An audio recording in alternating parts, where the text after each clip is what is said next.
What is going on YouTube? And welcome back to my channel, Jojo Speaks. Thank y'all for joining me for this, my review for RuPaul's Drag Race Season 17, Episode 12. We're getting closer and closer to the finale. Now, my only question right now is, are we going to have a final four or are we going to have a final three? I still believe that Anya will make it to the finals now that she has 4 wins under her belt. I'm just wondering, what is it going to take for her to get there? Is it going to be a final four or final three? But hopefully, I'm hoping it will be a final three because I think that there's a better chance of her winning if there's a final three as opposed to a final four. But I think she will do great in a lip sync no matter who she goes up against. But anyways, so we get back into the workroom. Lydia Butthole Collins wrote a great message, telling the girls that it was an honor for her to be able to share the stage with the ladies, and that's what a mirror's message is supposed to look like. That is how it's supposed to read, honey. All the girls are missing Lydia Butthole Collins. As I said in my previous review, she lasted a whole lot longer than I expected her to, but I loved her wig. Her wig last week was everything, honey. It gave you rich white woman, honey. It was everything. But anyways, and so in the mini challenge, the girls are paired up with a partner. Anya pairs up with Lexi Love. Sam Starr pairs up with Lana Jarre. And then we have Susie Toot that is paired up with Jules Sparkles. Now, Sam is a little bit upset at Lexi for not picking her because they've become quite good friends as the season has gone on. However, Lexi is playing the game the right way because she knows she wants to attach herself to a winner so that she can get that win, which actually ends up happening a little bit later on in the episode, but we'll get to that later. But anyways, and so in the mini challenge, the pairs are tasked with creating a bio for their partner and having their partner read their bio to RuPaul. I thought Jules did a great job of making her bio of Miss Susie Toot. Susie Toot did okay with hers. I thought Sam Star and Lana Jarre did a pretty decent job as well. Anya's bio for Lexi Love was, to me, I thought Anya and both Anya and Jules did the best. I thought either one of them could have won that mini challenge. It's okay that Jules won. She I think she won like $1,000 and was able to create the order a performance for the maxi challenge. But I thought Anya's bio of Lexi was amazing. Lexi's bio of Anya, it leaves much to be desired. But anyways, that's okay. You can't be good at everything, can you? Anyways, and so the ladies are told that Jules Sparkles has won the mini challenge, and they're told about the maxi challenge. So the maxi challenge is going to be the charisma, uniqueness, nerve, and talent monologues. And so the ladies are tasked with sharing a story of theirs based on a concept that they are pulling out of Bruno's furry pink box. Shout out to Bruno. That man is, he's so gorgeous and beautiful and fine, and he's just, I don't know where they found him, but they knew when they found him that they found the one, honey. Like, if they have no other pit crew members, or y'all, I mean, Bruno is just that one, honey. He's beautiful. He's so beautiful, honey. Oh, that face and those lips and those eyes, and oh, anyways, child, it is what it is. But so the ladies are tasked with doing these monologues, and while one queen is sharing her story or reciting her monologue, then her partner is going to be interpreting the monologue in an interpretive dance. And I thought that this was an interesting challenge for RuPaul's Drag Race. They've never done a challenge like this before. I'm not sure if they'll do it again. I'm not sure if it actually has the effect that they wanted it to have. But it was an interesting challenge nonetheless. I did enjoy it. It seems like Anya and Lexi are doing pretty well. Lexi is having a little bit of trouble of deciding exactly what she wants to talk about, exactly what her monologue is going to be about. that's going to be safe for TV, which I can definitely understand that, Lexi. You know, if that's what the case is, then so be it. But Anya is obviously extremely confident with what she's going to be able to do. Susie Toot and Jules Sparkles, while they're practicing, Susie is very, I want this, I want that, I want this, I want that, telling Jules exactly how she wants her to do her interpretive dance. And then Anya and Lexi are over there and they see Susie 2 and Jules Sparkles doing their practices and kind of rehearsing their thing. And, Anya and Lexi point out the fact that there's no emotion in the face for Susie 2. And she's, doing the moves, but she's not emoting, and you have to emote when you're doing interpretive dance. Interpretive dance is sort of like miming in a way. It doesn't actually have to be miming, but I think the two are extremely similar because a lot of mimes, they're very expressive when it comes to their facial expressions. And so that it's not just the body movement. Interpretive dance includes the face as well. And we see that, once we get to the actual challenge itself, we see who the best of the best of the best of the best are. And so uh, we get to the runway. I love RuPaul's wig. That is my favorite wig of RuPaul's, when she does the orange kind of tint to it and it's all big and it's all beautiful. I loved the silhouette of her dress. Those hips were jetting out. It looked beautiful. The silhouette was amazing. Gerard Carmichael, the comedian, the African American bisexual comedian, is our guest judge for this week. I love the fact that Gerard is on. I actually watched Gerard's reality show on HBO Max, and I was surprised at the way that he lives, but I thought it was an interesting way of seeing how a black man of the LGBTQIA plus persuasion with money actually lives his life. And I thought it was a great window into that way of life, because I don't think I've ever seen a black man in the LGBTQ plus community who lives their lives the way that Gerard Carmichael does. But anyways, so Susie Toot and Jules Sparkles are first up. I can't say that I enjoyed Susie Toot's story that much. I mean, she talked about the fact that she wanted the approval of her father, and she thought if she got into the spelling bee, and when she got into the spelling bee, and she won the spelling bee because she thought that she was the best speller out here. You know what I'm saying? That would be able to that would allow her, if she won the spelling bee, that would allow her to get her father's approval. And she ended up losing the spelling bee, and then even after she lost the spelling bee, her father gave her props and said, "You did great out there." However, Susie Toots, dancing. I don't. It was dancing, yes. But once again, like we saw during the rehearsal, she wasn't emoting, and you have to emote when you are dancing as well. Jewel Sparkles, I can't really necessarily say that I necessarily remember what Jewel Sparkles' actual monologue was about. I really can't remember what her monologue was about. However, I will say though that I did enjoy her interpretive dance of Susie Two's story. I thought she did as good as she possibly could. I thought she did as well as she could. I won't say that I was impressed necessarily by Jules' dancing, but I thought she did an okay job. Then we get to the main event, Heidi. And not that the main event was the last to go, because Anya Nerve and Lexi Love go next. Now, I will say I had issues with the wigs. I'm sorry. I love yellow as a color, but those cheap shake and go wigs, honey, they were not for me. Not for me. But anyways, Anya had a beautiful story about her going vegan. It was so relatable for anyone, and I'm so glad that Michelle Visage brought that up during her analysis of Anya's story. It was so relatable, and a bitch just want a chicken wing. That was my favorite line of the entire story. I thought Anya is so perfect for this show. She knows the assignment. She knows what she needs to bring to the table.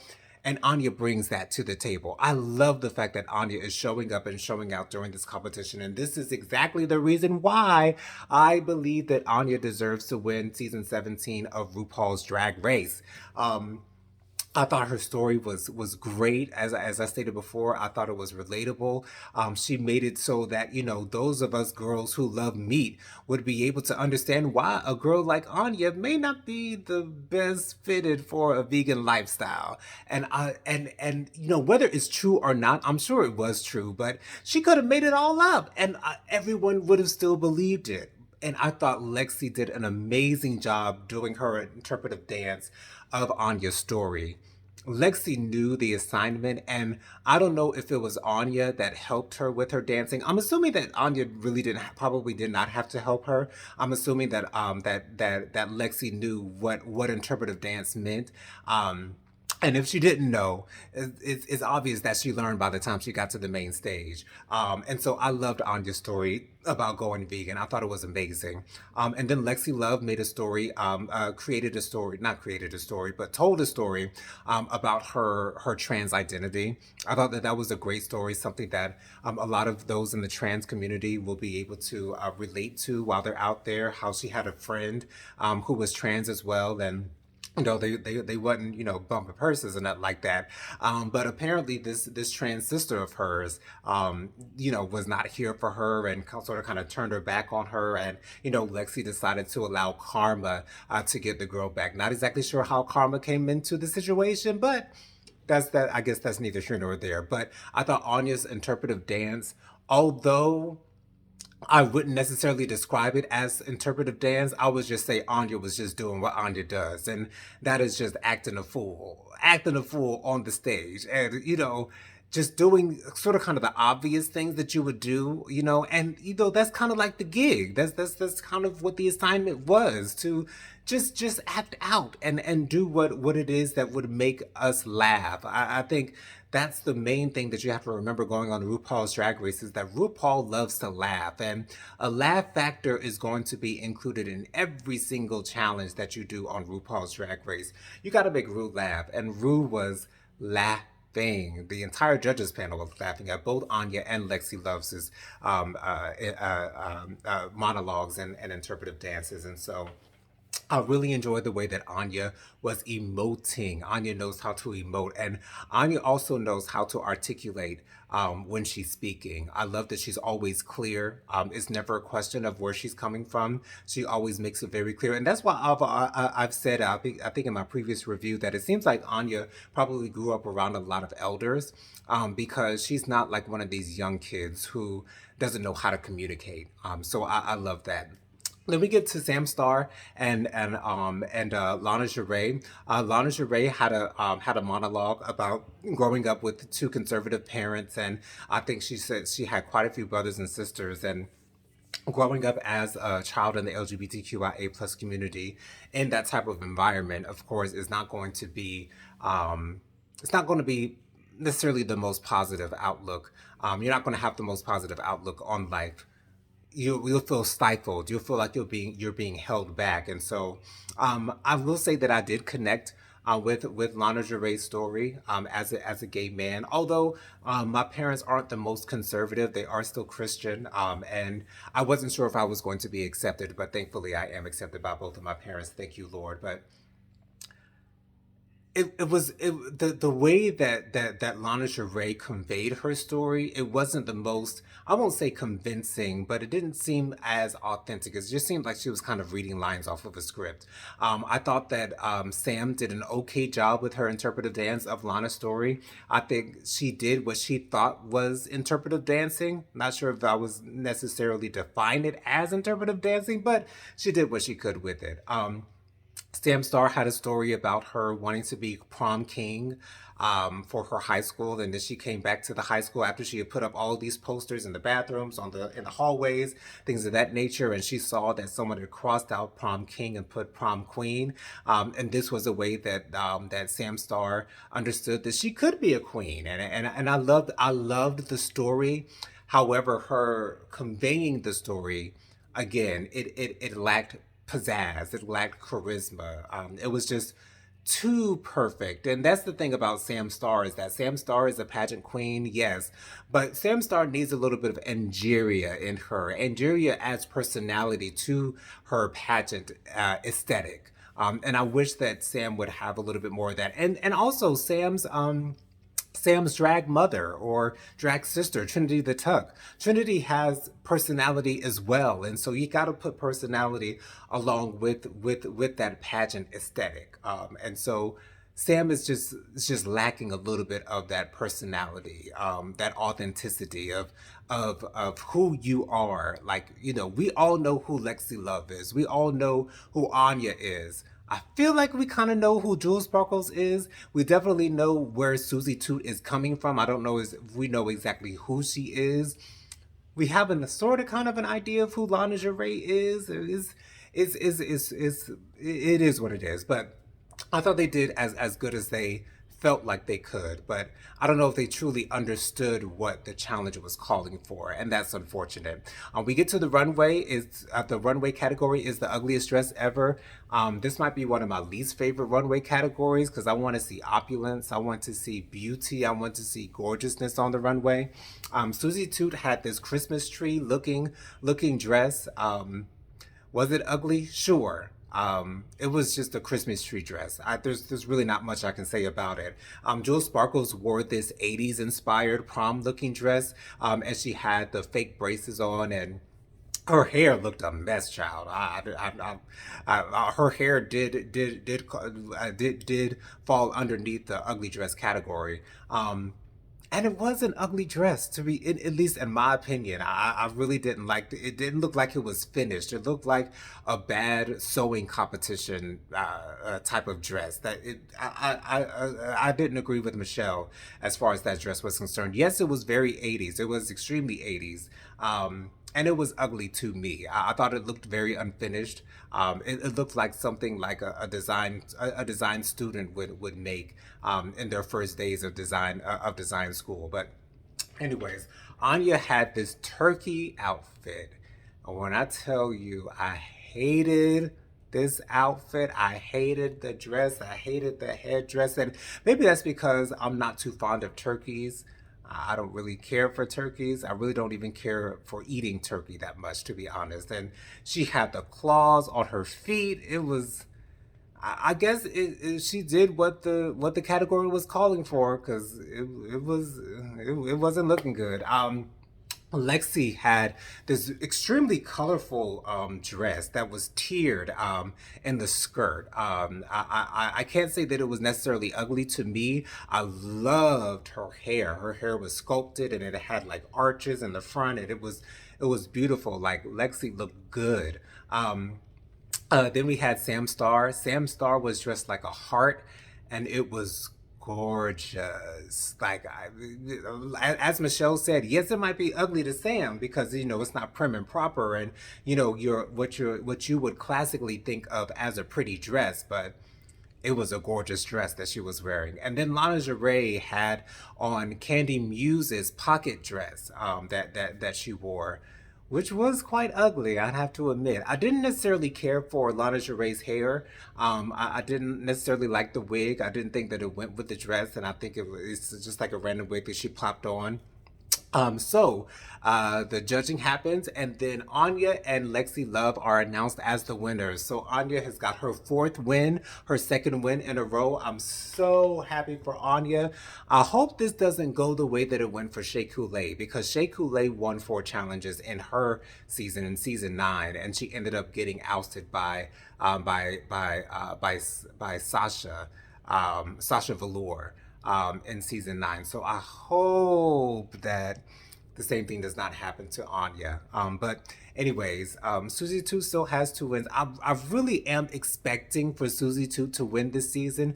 It's just that I don't want that to happen. But the way that RuPaul loves Susie Toot, especially from the first episode, the way that she was doing her tap dancing, like, I really see Rue giving the crown to Susie too. I hope that doesn't happen, but that's what I'm expecting to happen. And then in the bottom we have Lana Gervais and Sam Star. I thought that the lip sync was a great lip sync. I love the fact that both of the women took off their dresses.